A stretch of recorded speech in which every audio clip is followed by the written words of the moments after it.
ღმერთის წყალობით რა გამოვა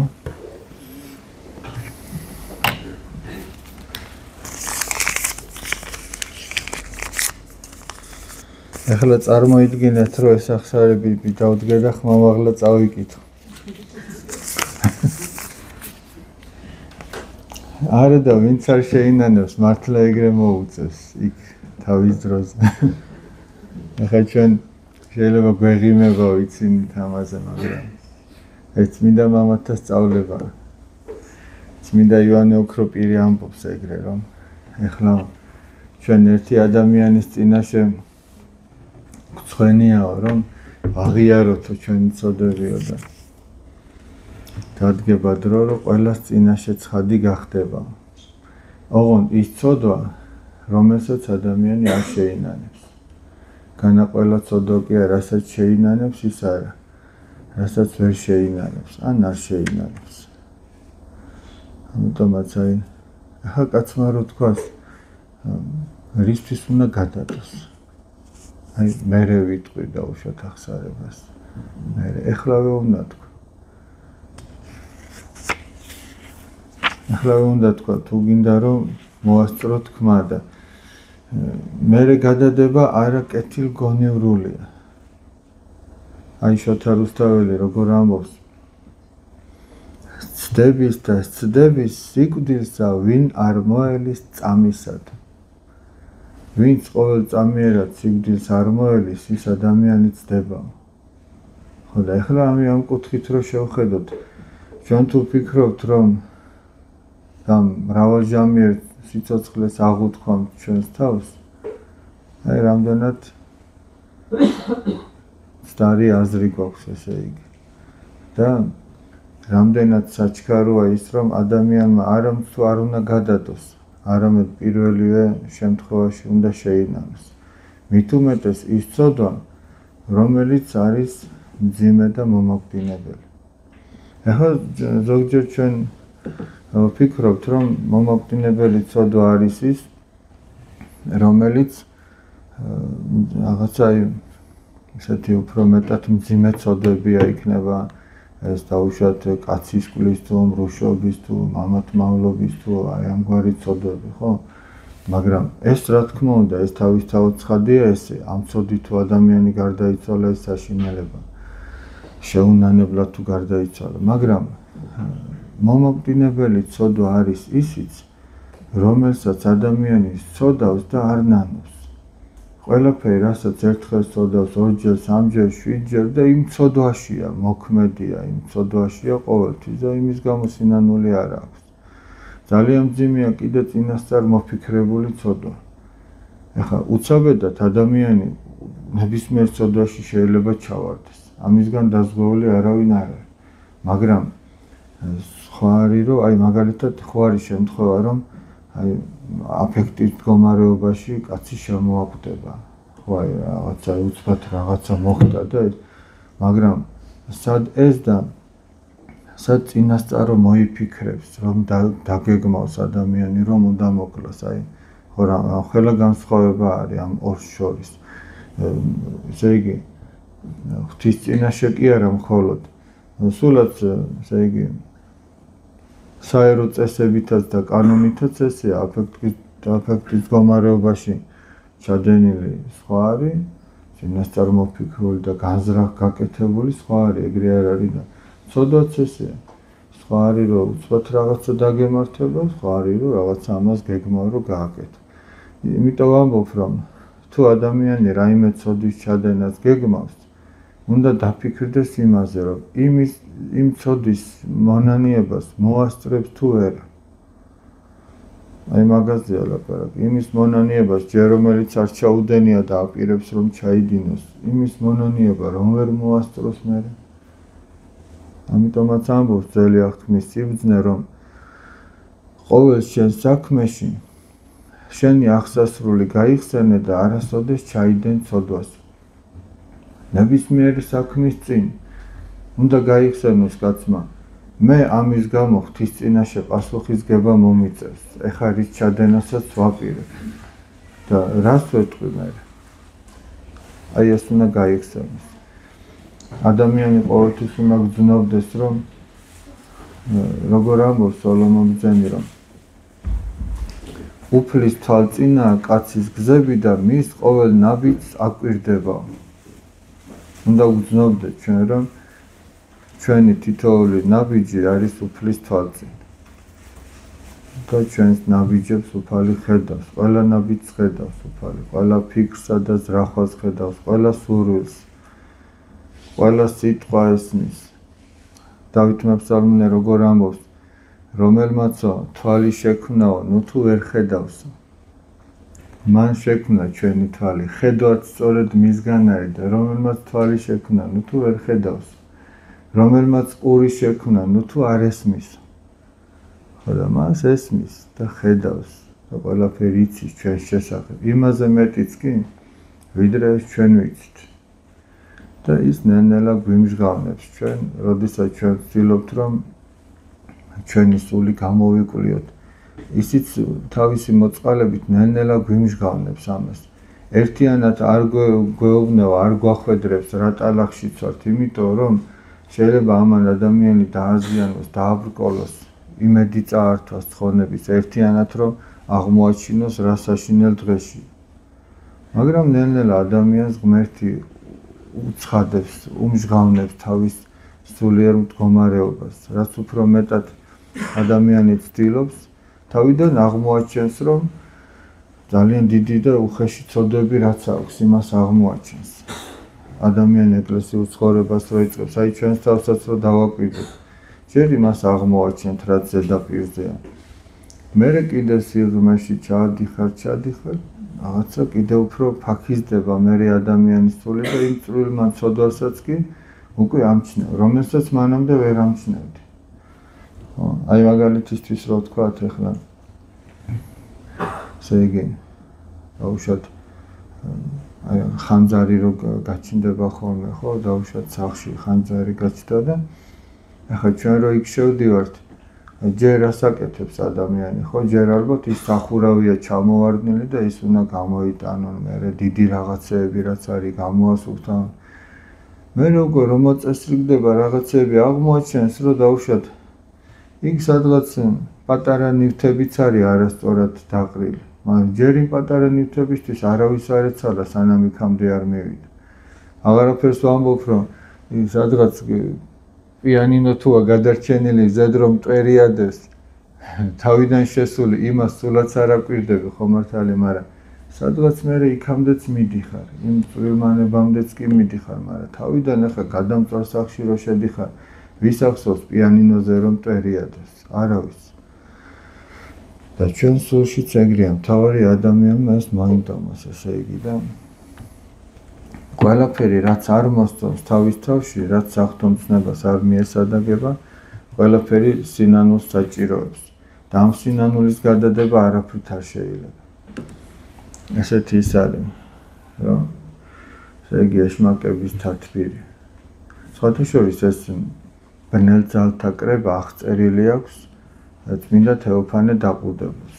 იქ ბევრი საინტერესო რამ არის ნათქვამი. თქვენ შეგიძლიათ ეს წაიკითხოთ, ყველგან მოიძიებთ ესე იგი ამას. და ერთ-ერთი ის არის, რომ ესე იგი აბა ვინ რა გააკეთა ახლა მას ყვებიან და ვიღაც ამბობს, რომ მე ადამიანები ვარ ის სიძვის ცოდვაში ჩავაგდეო.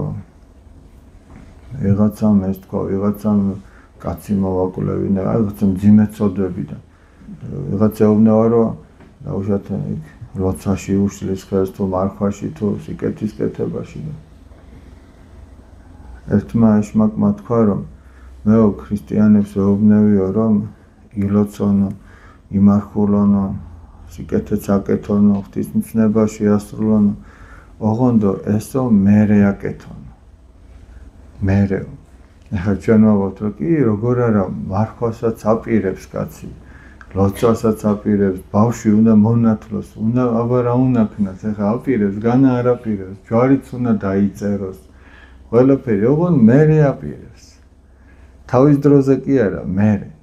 ხო და აი ეს მერე არის ყველაზე ყოჩაღი ის იყო მაგ საკითხში. ეს ყველაზე მეტად შეაქეს, რომ ყოჩახო. იმიტომ რომ ადამიანი ნახეთ რომ უთხრა არ ილოცო არ არის თანახმა მაგრამ უთხრა ილოცე ოღონ მერე ეს კარგია იმიტომ რომ ესე იგი აწყობს თან ესე იგი ღვთის წინაშე სწორია რომ კი უნდა ვილოცო და თან თავის დაცემულ ბუნებასაც გაახარებს ოღონ მერე უნდა ვილოცო და ყველაფერი კარგად არის მორიგებულია ესე იგი თავის თავში ადამიანმა თითქოს სიკეთე და ბოროტება შეარიგა მაგრამ ეგ არ არსებობს ეგ ნიშნავს ბოროტის გამარჯვებას ამიტომ არ უნდა გადადო აღსარება არ უნდა გადადო კარგი საქმე არ უნდა გადადო თუ მაინც და მაინც რაღაცის გადადება გინდა ცოდვა უნდა გადადო დაუშვათ აი აპირებ რომ ვიღაცას მიხვიდე და უნდა ეჩხუბა ესე იგი რაღაცა უნდა უთხრა აი ის უნდა გადადო ერთხელ რო გადადებ მეორეთი დაუშვათ აი რაღაცა ცოდვა გინდა რომ ჩაიდინო აი დაუშვათ ნაყროვანების ცოდვა აქვს ადამიანს ჭამა უყვარს რაღაც აი მაცივრის გამოღება უნდა გადადო ეგ უნდა გადადო დალევა უყვარს მოდი იტყვის რომ უნდა დავლივ აბა რა უნდა ვქნა ოღონ მოდი მერე დავლევ მერეც ეგ თქოს მოდი მერე დავლევ მოწევა კი ბატონო აი მერე მოწევ ყველაზე ძალიან რომ მოგინდება მაშინ უნდა თქვა მოდი ნახევარი საათის მერე მოწევ მოდი კიდე ცოტას გადადებ შეიძლება მთელი დღეს მერე თუ ადამიანს რაღაცა ესე სპორტული ჟინი აქვს არა შეიძლება ერთხელ რომ გადადებს მეორეთიც მოუნდეს მესამეთი და ერთი დღე გადადებს და უკვე გამარჯვებულია მერე ორი დღე გადადებს სიტყვაზე ხო და ნელა საერთოდაც იმ ცოდვას გადადებს სიკეთე კი არ უნდა გადადოს სიკეთე მაშინ უნდა აღასრულოს შეიძლება თუ არა ძაღლის ყოლა ბინის ოთახშიო ეხლა რო თქვა რომ არ შეიძლება მეთქია შეიძლება დამიჭირონ კიდეც აკა გამოძახებული იყოს დღეს ხო ის არის ძაღლი ისეა განდიდებული რომ რა ვიცი ახლა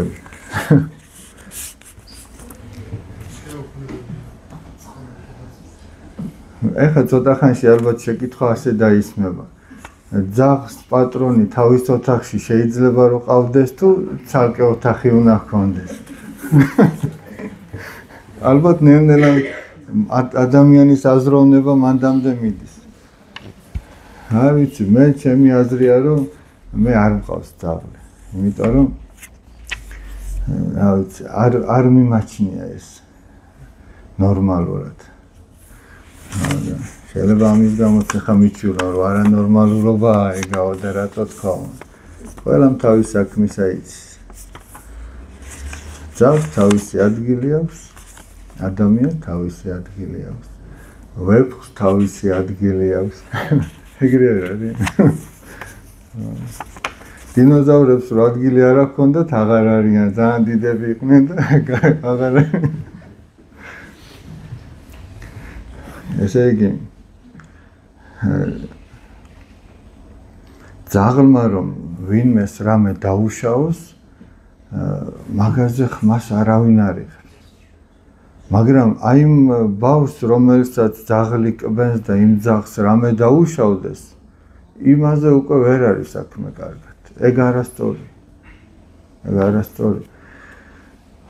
რა თქმა უნდა პირუტყვს პატივისცემა ჭირდება პაპაჩემი საჭმელს არ შეჭამდა ჯერ ძაღლისთვის რომ არ ეჭმი ოღონ ეგ იმას არ ნიშნავდა რომ პაპა ძაღლს ადამიანზე წინ აყენებდა ეხლა ეგ იმას კი არ ნიშნავს რომ მეზობელი მშიერი ყოლოდა და ძაღლისთვის ეჭმი არა თავის თავს კი ბატონო ეგრე იზავდა რომ იმას დააყურებდა გული რომ დამშვიდებული ქონდა რომ ის დაყურებული მერე თვითონაც შეჭამდა მაგრამ ის ძაღლი ყავდა ეზოში ხო და დღეს ესე იგი აი რაღაცნაირად რა არ ვიცი ამაზე არ მიყვარს ხოლმე ლაპარაკი რომ იმიტომ რომ ძალიან ესე იგი უკვე აი იქამდეა გაღმერთებამდეა მისული ამ ძაღლის ის რა თორე ვისაც სურვილია ყავდეს კიდე ძაღლი ყავდეს ეს ახლა წმინდა წერილში არ წერია ჩვენ ახლა იმას ვლაპარაკობ, რასაც მინდა მამები ამბობენ და სახარება ამბობს და ავი ძაღლის სახლში ყოლაზე და არ ყოლაზე ამაზე არაფერი არ წერია ესეთი მე არ წამიკითხავს და ვისაც რა უნდა რა ცხოველი უნდა ის ყავდეს სახლში ყველამ თავის საქმისა იცის ერთი ის რა იყო კაცი რომ მიდიოდა ექიმთან და ექიმო წინათ გძნობა მაქვს ესეთიო რომ ნიანგი შემჭამსო და მიდის რამდენჯერმე მივიდა და კარგა ხანი აღარ გამოჩნდა მე და მიაკითხე ხა ამ ექიმა რაშია საქმე რა როგორია ნიანგმა შეჭამაო როგორო და აბაზანაში ზდიდაო და შეჭამდა მაგრამ კაცმა იმდენი არ უნდა გააკეთოს რომ იმ ძაღლმა შეჭამოს ესე შეიძლება ფიზიკურად თუ შეჭამოს მაგრამ სხვანაირად შეჭამოს ესეთი ამბავია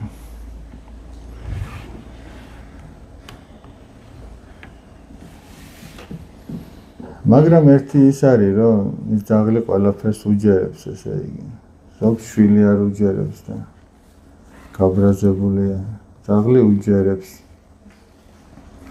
ძაღლს ეფერება მაგრამ ჯობია რომ შვილები ყავდეს ბევრი და დაუჯერებს თუ არ დაუჯერებს ესეც მასზეა დამოკიდებული გარკვეულწილად და უმეტესწილად ესე იგი აი ჩვენ ხო ახლა აი საკვირაო სკოლაში ბავშვები მოდიან და ესე იგი აქ თითქოს ჩვენ ვცდილობთ რაღაცა ვასწავლოთ მაგრამ ოჯახზე დიდი სკოლა არ არსებობდა და არც იარსებებს არასოდეს ოჯახი არის ყველაზე დიდი სკოლა გამორიცხული ამაზე უკეთესი სკოლა როდისმე სადმე არსებობდეს ამიტომაც აი ჩვენ ვეცადოთ რომ ჩვენი ოჯახები იყოს ის სასწავლებელი სადაც ადამიანი იმ სულიერ სისწავლის მამაც დედაც უფროსი დედმამიშვილიც უნდა ცდილობდეს რომ იმ პატარაზე თავისი მაგალითით, თავისი სიტყვით, თავისი ლოცვით იზრუნოს. ეს ყველაფერი ერთმანეთზე აწყობილი ჯაჭვივითა. უნდა ადამიანი გრძნობდეს აი პასუხისგებლობას თავისი ოჯახის წინაშე. უნდა ადამიანი გრძნობდეს პასუხისგებლობას მშობლების მიმართ, დედმამიშვილების მიმართ, ნათესავების მიმართ.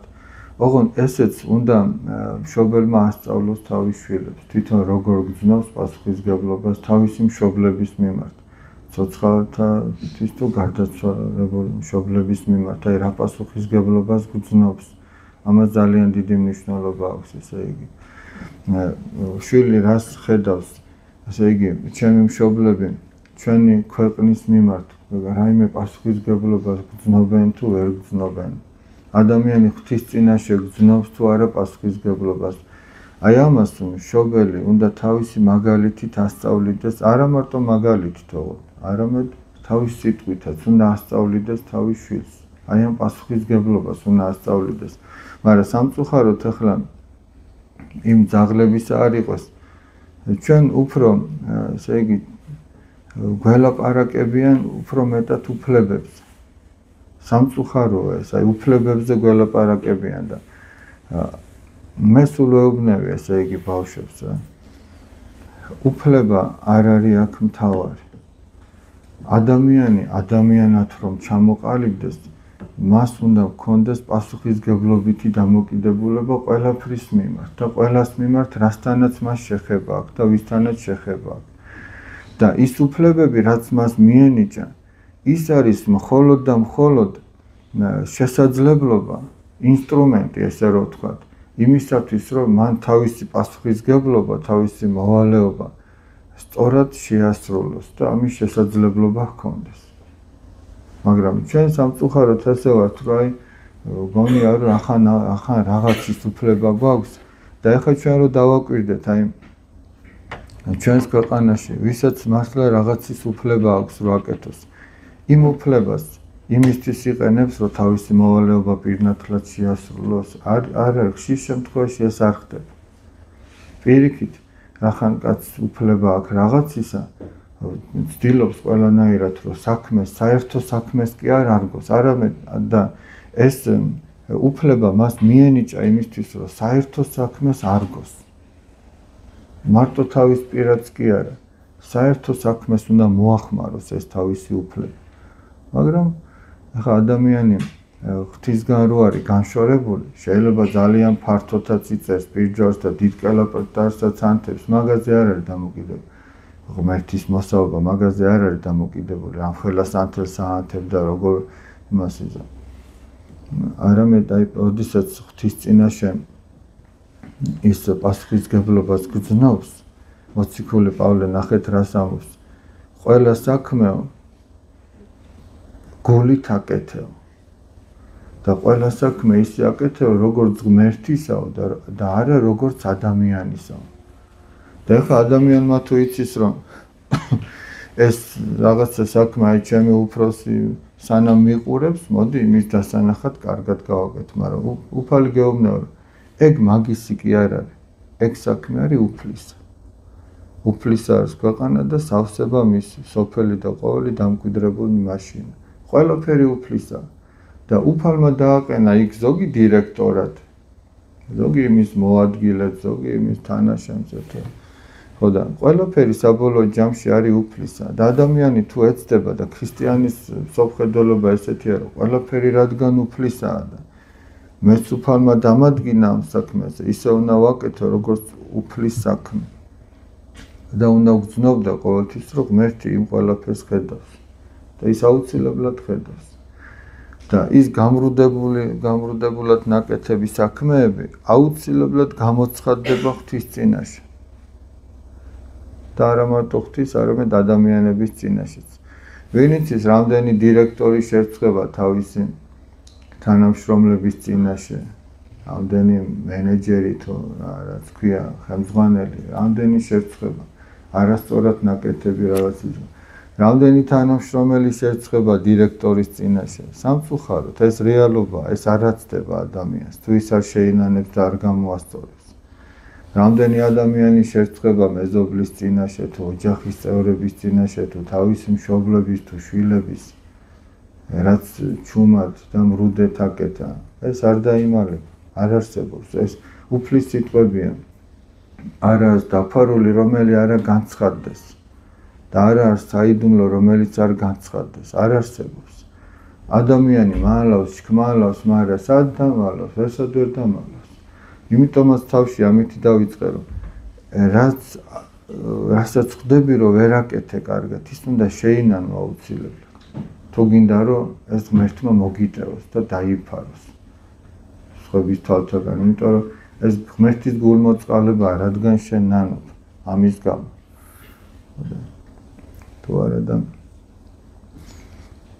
თუ არა და ვერავინ ვერ გაიმართლებს თავს და ვერავინ ვერ იტყვის, რომ არ ვიცოდი, იმიტომ რომ ღმერთმა ადამიანს მისცა სინდისი. სინდისი ხო ყველას აქვს. სინდისი ყველას აქვს, ღვთისგან მიცემული. მაგრამ ზოგს გალესილი და ზოგსაც ძალიან ბლაგი. როდესაც ადამიანი ერთ ცოდვას მოერიდება ღვთის გულისათვის, მისი სინდისი კიდევ უფრო მეტად ბასრი ხდება. როდესაც ერთხელ არ მოერიდები, იცი რომ ვერ აკეთებ კარგა, მაგრამ მაინც ეგრე გააკეთებ, ორჯერ, სამჯერ, მერე შენი სინდისი ბლაგდება. და დიდი ცოდვების გამოც კი შეიძლება აღარ გიჩქვლიტოს, ვეღარ და აღარ გამხილოს, ვეღარ იგებდე ამას. მაგრამ საბოლოო ჯამში სინდისი არ კვდება. და ღვთის წინაშე რომ წავდგებით, აი იქ სწორედ იქ გამოჩნდება ყველაფერი. რის გამოც სინდისი გამხელდა და ჩვენ მას არ უსმენთ. იმიტომაც უფალი გვეუბნება სახარებაში, რომ სანამ გზაზე დგახარ მასთან ერთად და სასამართლოში მიდიხარ, გზაშივე შეურიგდი. თან ახლა ეს სასამართლოში რომ მიდიხარ, იცი რომ აი აქედან დავუშვათ გორში, რომ მიდიხარ აქედან სადღაც 7 წუთის სავალია სიტყვაზე. სადღაც 1 საათის სავალია. მაგრამ აი აქ რაზეც არის ლაპარაკი, იქ არ იცი რამდენი ხნის სავალი. ერთ წამში დადგება ეს თუ 10 წელიწადში თუ 60 წელიწადში ეს არ იცი. ამიტომ ამის გადადება არ შეიძლება, რომ მე შეურიგდები. აი მოდი მე დღეს გავაფუჭებ რაღაცას და მოდი მერე შევრიგდე, მერე კეთილსინდისიერად მოვიქცე, მოდი ამერთხელღა ესე რაც არის ეგარი და მერე. ხო და უცბად რო აღმოჩნდე იმ სასამართლოს წინაშე, მაშინ რას იცი? მაშინ უკვე ვეღარაფერს ვეღარ იცი. ეგ იქნება დაგვიანებული სინამდვილე. ამიტომაც სინდისთან შერიგების გადადება არც ერთი წამით არ შეიძლება. ანდა რო დაფიქრდეს კაცი დამძიმებულ სინდისს, ესე იგი ხო, დამძიმებული სინდისი ხო ადამიანს არ აძლევს იმის საშუალებას, რომ რაიმეთი გაიხაროს. ვერ ხარობს, აი კაცს რო შეეკითხო, ბედნიერი ხარ თუ არა, არ არის ბედნიერი. ან თავის თავს უნდა კითხოს, მე ახლა ბედნიერი ვარ ამ ცოდვას რო ჩავდი ვარ რაღაცა ასე, როგორც ვარ, ბედნიერი ვარ. თუ ადამიანს სინდისი სუფთად არ აქვს და მშვიდად არ აქვს, შეუძლებელია რომ ის ბედნიერი იყოს, რასაც ბედნიერება ქვია. ამიტომაც არაფრის გამო არ ღირს სინდისის დამძიმება. არანაირი მატერიალურის გამო არ ღირს რაღაც სინდისის დამძიმება. ჯობია პატიოსნად და კეთილსინდისიერად აკეთო. ცოტა გექნება, მაგრამ ეს ცოტა ტკბილი იქნება, დამშვიდებული სინდისი იქნება და გემრიელი იქნება. თუ არა შეიძლება ბევრიც გქონდეს, მაგრამ უგემური.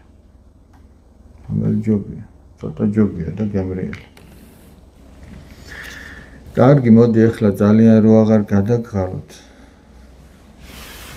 მოდი ვნახოთ წმინდა პაისი ათონელზე გავაგრძელოთ მეორე ნაწილი, ესე იგი ღმერთმა უშველოს თუ ყველა იმ ადამიანს, ვინც ამის ჯერ გადაღებაზე იწვალა ისრომა, მერე თარგმნაზე შრომობს და წვალოს, ეს ჩვენთვის ძალიან დიდი ნუგეშია, ესე იგი მე არ ამგონია რომ ახლა წინა ერთ პირველ სერიას რო უყურეთ. მე უბრალოდ რო წარმოიდგინო ისეთი სულიერი ცხოვრება, ისეთი ოჯახი, სადაც ის დაიბადა და გაიზარდა. აი მაგაზე დიდი სკოლა შეიძლება არ მიარსებობდეს. აი როგორები იყვნენ მშობლები, როგორი იყო ბებია, ხო აი როგორი მოძღვარი ყავდათ ის წმინდა არსენი კაბადოკიელი, საოცარი და ეს ოჯახით დაკავშირებულია ტაძართან და აი ეგ არის ნამდვილი სკოლა. მაგ სკოლას ვერაფერი ვერ ჩაანაცვლებს ვერასოდეს, ესე იგი და ჩვენ უნდა ვეცადოთ რომ აი ეგეთი ოჯახები გქონდეს. იმიტომაც არის ყველაზე მეტად დღეს ოჯახების წინააღმდეგარი ბრძოლა. და პატრიარქი ბრძენია, ესე იგი ოჯახის სიმტკიცის დღე რო დააწესა და ოჯახის სიწმინდისა რო დღეს რაც ყველაზე მეტად გჭირდება სწორედ მტკიცე და წმინდა ოჯახები იმისათვის რომ საქართველო გადარჩეს. კარგი.